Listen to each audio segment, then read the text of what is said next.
Hi guys, I'm here to show you how to make Hiccup's flight suit. So the things you need is scissors and two bin bags, two white bin bags.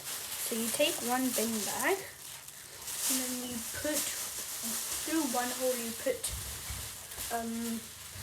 a hole in it. So and then you get the other hole, so here, then put it over your shoulder. Remember the scissors? You need to cut a small hole in here. So basically I cut a hole here. So yeah, that's done. So do the next one. And then so do the same. And so done! So basically this is our flight suit.